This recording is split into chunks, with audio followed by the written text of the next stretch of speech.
how to add a custom domain in Azure App Service. So you've deployed your app to Azure, but that default URL isn't exactly brand friendly.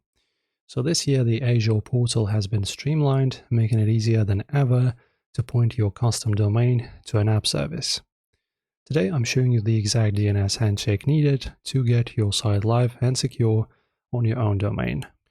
So first, you need to just log in into your Azure portal and the app service. Just click on App Services here, and you'll be taken to here. In the left-hand sidebar, under the Settings section, click on the Custom Domains. So we go to App Service Domains, and this is your central hub for URL management. Before we start, also make sure that your app service plan is at least on the basic tier or higher. The free and shared tiers don't support custom domains.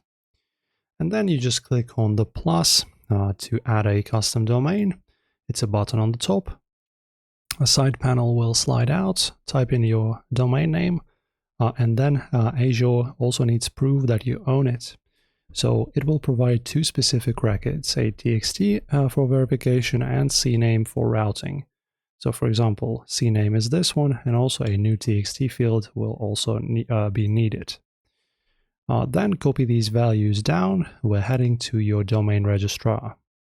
And then you just open up a new tab and log into your GoDaddy, Namecheap, or Route 53, depending on which one you have. And for the TXT record, set the host to suwid and then 3 Ws, and paste the verification ID from Azure.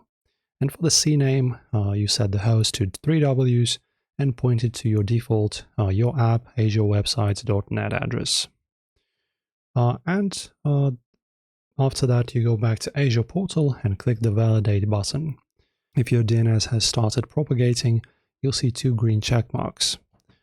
And also pro tip, Azure automatically prompts you to secure the domain immediately.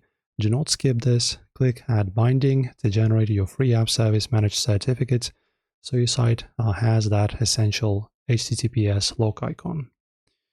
That's it. This is how you put a professional face on your Azure project. If this video helped you out, guys, don't forget to like and subscribe, and see you in the next one.